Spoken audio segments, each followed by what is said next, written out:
Amigos, lo que estoy a punto de compartir contigo no es una exageración, sino una realidad que está ocurriendo ante nuestros ojos en este mismo momento. Existe una fuerza invisible que se está infiltrando silenciosamente en el corazón mismo del cristianismo mundial, y si no la reconocemos ahora, será demasiado tarde. Imagínate por un momento que pudieras ver el futuro de la iglesia dentro de 10 años. Lo que verías te chocaría profundamente. Porque lo que antes se susurraba en secreto, ahora se proclama abiertamente desde los púlpitos más importantes del mundo. Las voces que solían llorar ante la injusticia ahora permanecen en silencio, como si hubieran perdido la capacidad de discernir entre lo sagrado y lo profano. Estamos siendo testigos de algo devastador: la destrucción sistemática de la verdad absoluta. Esa verdad que nuestros antepasados consideraban innegociable está siendo desmantelada pieza por pieza. Las fronteras que una vez separaban claramente lo santo de lo mundano, lo correcto de lo incorrecto, se han vuelto tan difusas que millones de creyentes ya no saben dónde están parados espiritualmente. Y aquí está lo más aterrador de todo. Esto no está sucediendo en un solo lugar o denominación. Es un fenómeno global que está tocando cada rincón del cristianismo. Ninguna iglesia escapará de esta prueba. Ninguna congregación quedará intacta. Lo que presencias hoy es apenas el comienzo de una tormenta espiritual que se avecina. ¿Sabes cómo comienza siempre esta seducción? Con palabras hermosas que suenan a música celestial. Te hablan de unidad, de tolerancia, de inclusión. Te dicen cosas como: no nos enfoquemos tanto en la doctrina, o lo que realmente importa es el amor. Y por supuesto, suena correcto, suena compasivo, suena como algo que Jesús diría. Pero permíteme decirte algo que puede cambiar tu perspectiva para siempre. Cualquier amor que exige el sacrificio de la verdad no es amor en absoluto. Es engaño disfrazado de compasión. Es veneno servido en una copa dorada. La Escritura nos advirtió claramente que llegaría el tiempo cuando las personas no soportarían la enseñanza sana, sino que se rodearían de maestros que les dijeran exactamente lo que sus oídos querían escuchar. Ese tiempo no está por llegar, ya está aquí. Y no solo han encontrado a esos maestros, sino que los han puesto en plataformas enormes, han llenado estadios para escucharlos, y han construido imperios ministeriales basados completamente en el compromiso. ¿Cuál ha sido el resultado de esta tragedia espiritual? Una generación completa de creyentes que no puede distinguir entre la verdad y el error. Una iglesia que cita a Jesús cuando le conviene, pero niega su señorío con su estilo de vida. Un liderazgo más preocupado por ser aceptado por el mundo que por ser aprobado por Dios. Tenemos pastores que temen mencionar el pecado por su nombre, que evitan hablar del juicio divino, que se niegan a confrontar la inmoralidad cultural porque podrían perder su influencia. Y mientras todo esto sucede, el enemigo de nuestras almas se regocija en silencio. ¿Te das cuenta de la estrategia diabólica detrás de todo esto? El diablo ha descubierto que no necesita destruir la iglesia desde afuera si puede vaciarla desde adentro. No requiere persecución cuando tiene seducción a su disposición. Ha aprendido que la manera más efectiva de silenciar a la iglesia es hacerla sentir cómoda. La presión para conformarse va a intensificarse dramáticamente. La agenda mundial exigirá unidad a costa de las convicciones más profundas.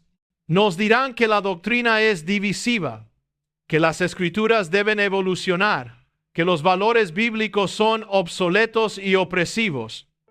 Y aquí está la parte más dolorosa. Muchas iglesias se inclinarán ante esta presión. Dejarán de lado la espada del Espíritu y tomarán el lenguaje de la diplomacia. Intercambiarán el temor del Señor por la aprobación de los hombres. Pero escúchame bien. Cuando quitas la ofensa del Evangelio, también quitas su poder. Cuando intentas mezclar la luz con las tinieblas, lo único que obtienes es sombra. Y Dios no nos ha llamado a ser sombra, nos ha llamado a ser luz. La tragedia real es que muchas iglesias ni siquiera se darán cuenta de lo que ha sucedido. Seguirán reuniéndose cada domingo, seguirán cantando sus himnos favoritos, seguirán predicando mensajes, pero el poder habrá desaparecido. El espíritu estará entristecido. Cristo estará afuera tocando la puerta, tal como lo hizo con la iglesia de la Odisea. La forma externa de la religiosidad permanecerá intacta, pero el fuego interno se habrá extinguido por completo. ¿Y qué vemos como resultado de esta tragedia espiritual? Un cristianismo que no ofende a nadie, no desafía nada y tolera absolutamente todo. Un evangelio que no ofrece cruz, no demanda costo y no produce convicción. Ese no es el evangelio que salva. Ese no es el evangelio por el cual Cristo murió. Ese es el evangelio del compromiso y se está extendiendo como fuego descontrolado por todo el mundo. Si tu iglesia aún no ha sentido esta presión, la sentirá pronto. Si tu pastor todavía no ha sido puesto a prueba por esto, lo será. Porque el enemigo no está buscando edificios para destruir, está buscando la verdad para eliminar. Está persiguiendo el evangelio para silenciarlo. Y su objetivo no es destruir la iglesia con violencia, sino seducirla con comodidad, con aprobación, con mundanalidad disfrazada de sabiduría. Esto afectará a todas las iglesias sin excepción. Algunas caerán, otras permanecerán en pie. Y Dios permitirá esta sacudida no para lastimar a la iglesia, sino para purificarla. Solo aquellos que estén firmemente arraigados en la verdad, no comprometida de la palabra de Dios, podrán soportar la tormenta que ya está comenzando a soplar. El ataque más peligroso contra la iglesia en nuestros días no proviene de ateos o políticos. Viene directamente desde el púlpito. Viene de hombres que abren la Biblia pero nunca realmente la predican. Citan las escrituras como si fueran decoración. Algo bonito para adornar un mensaje que ha sido diseñado para recibir aplausos, no para producir arrepentimiento. Domingo tras domingo, miles de personas se congregan en iglesias para escuchar algo que calma la carne, entretiene la mente, pero hace absolutamente nada para despertar el alma. Lo que se está sirviendo no es el consejo completo de Dios.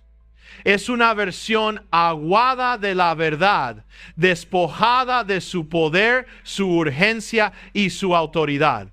La palabra de Dios no está siendo negada abiertamente. Está siendo redefinida. Y eso es mucho más peligroso que una negación directa. Cuando la serpiente se acercó a Eva, no le dijo Dios es mentiroso. Le dijo, ¿realmente dijo Dios? Así es como comienza la tergiversación de la verdad.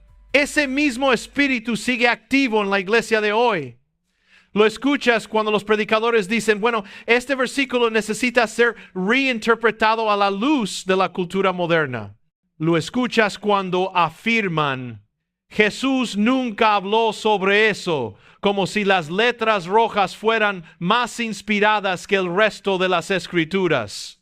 Lo que realmente están diciendo es queremos una Biblia que se adapte a nosotros, no una vida que se conforme a la Biblia. Y la iglesia está sufriendo tremendamente por esta actitud. Miras a tu alrededor y hay una hambruna espiritual devastadora en la tierra. No una hambruna de adoración, no una hambruna de programas, no una hambruna de actividad religiosa, sino una hambruna de la palabra de Dios. Las personas están pereciendo no porque no hayan escuchado un sermón, sino porque el sermón que escucharon nunca les dijo la verdad. Entraron a la iglesia con pecado en su alma y salieron con una sonrisa en su cara, completamente sin cambios, pensando que están en el camino angosto mientras siguen caminando por el camino ancho. Eso no es amor. Eso es negligencia espiritual criminal.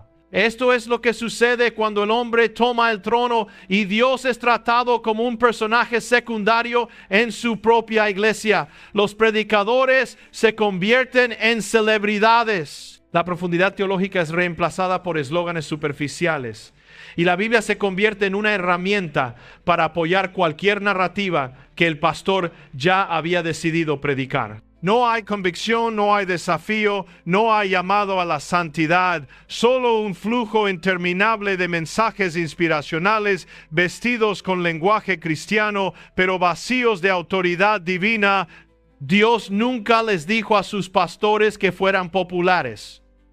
Les dijo que alimentaran las ovejas. Les ordenó que declararan la palabra en tiempo y fuera de tiempo, que reprendieran, que exhortaran, que predicaran la verdad, sin importar si a la gente le gustaba o no. Pero muchos en la actualidad se han convertido en mercenarios, haciendo trabajo por aplausos, por influencia, por seguridad financiera.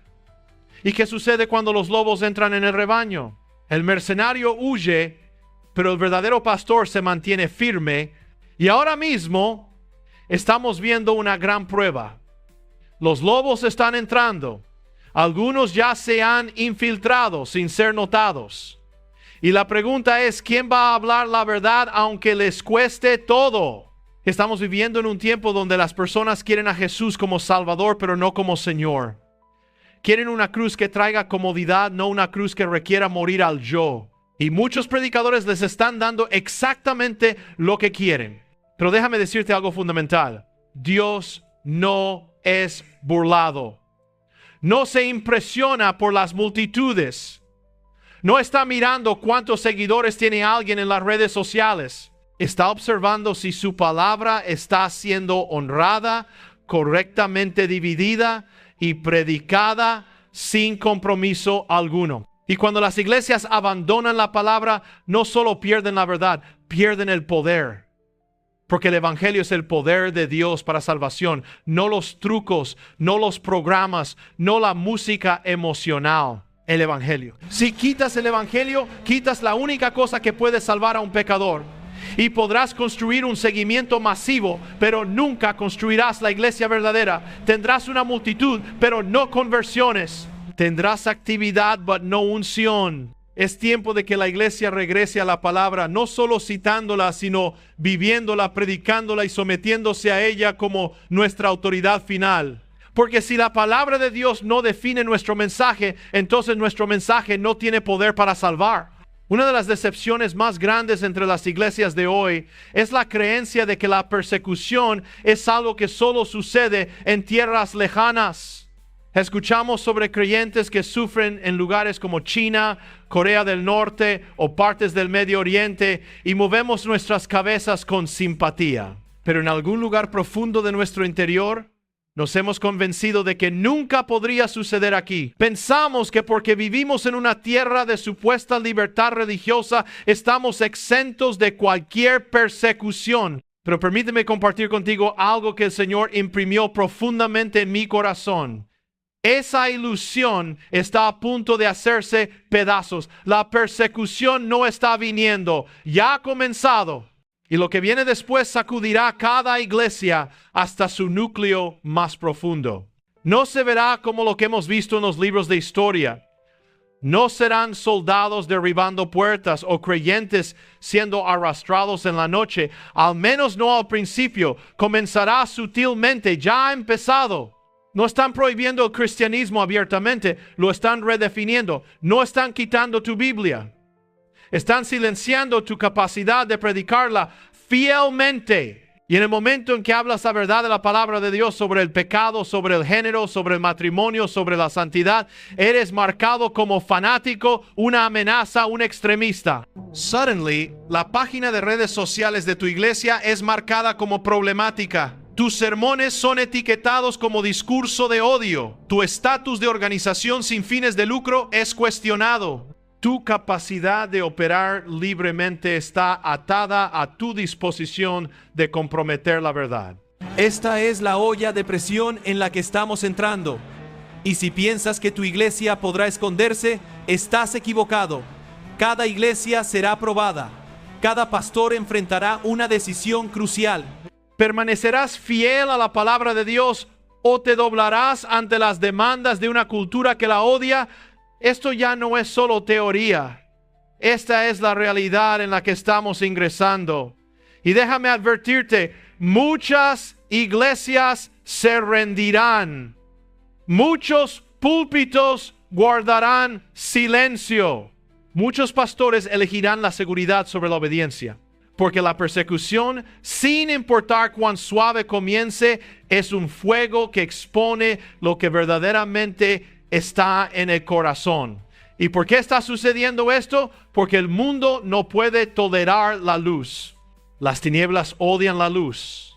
Y cuando la iglesia es verdaderamente la iglesia, cuando predicamos justicia, cuando vivimos santamente, cuando confrontamos el pecado y nos oponemos al mal, nos convertimos en una amenaza para el sistema y el sistema contraatacará. Pero este no es el momento de retroceder con miedo.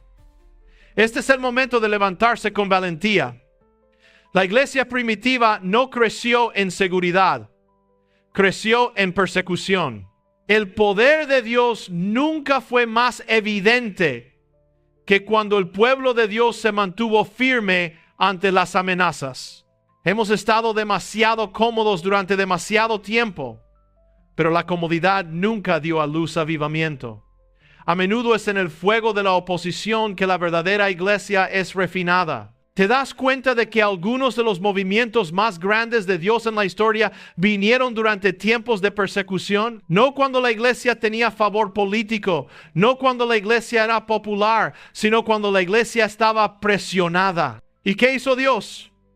Levantó hombres y mujeres que no se avergonzaban del evangelio, que temían a Dios más que al hombre, que preferían ser arrojados a la prisión antes que comprometer la palabra. Ese es el tipo de valor que necesitamos ahora, no mañana, ahora. Los días del cristianismo cultural han terminado.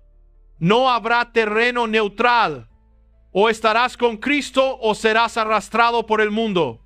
Y déjame ser claro, la persecución no es una maldición, es una purificación. Separa lo genuino de lo falso, silencia a los pretendientes y amplifica las voces de los fieles. Y si la abrazamos correctamente, puede ser precisamente lo que reavive el poder de Dios en nuestras iglesias.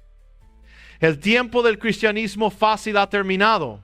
La sacudida ya ha comenzado y no se detendrá hasta que cada iglesia, cada pastor, cada creyente haya tenido que decidir: ¿vivo para su aprobación o para la de ellos? Y esa decisión determinará todo sobre el futuro de la iglesia en esta generación. Hay algo profundamente sobrio que la iglesia necesita entender en esta hora. El Espíritu Santo no permanecerá donde no es honrado. No se queda donde es resistido, apagado o entristecido. Puedes construir un edificio de iglesia increíble. Puedes diseñar un servicio de adoración espectacular. Puedes llenar asientos con multitudes de personas. Puedes incluso predicar un mensaje que tenga un versículo o dos en él. Pero nada de eso garantiza la presencia o el poder de Dios. Hemos llegado a un lugar donde muchas iglesias han aprendido cómo funcionar sin Él. Y la parte más aterradora es que ni siquiera se dan cuenta de que se ha ido. Es posible tener impulso, energía y emoción sin tener la unción. Es posible tener estrategia, visión y talento y aún así estar espiritualmente en bancarrota. El Espíritu Santo no se impresiona con las luces o el carisma. Se siente atraído por la pureza, la humildad y la obediencia a la verdad. ¿Pero qué hemos hecho en esta era moderna? Hemos intercambiado el altar por el escenario. Hemos reemplazado las reuniones de oración con reuniones de producción. Ya no esperamos en Dios, planificamos alrededor de Él. Ya no le pedimos al Espíritu Santo que tome el control. Le pedimos que se mantenga fuera del camino para poder seguir nuestro horario. La palabra dice: no entristezcan al Espíritu Santo de Dios. Esa palabra entristecer implica dolor, tristeza, un dolor del corazón. ¿Y qué lo entristece más que cuando la iglesia, su mismo lugar de morada, comienza a abrazar el pecado, distorsionar la verdad y exaltar al hombre en lugar de a Cristo?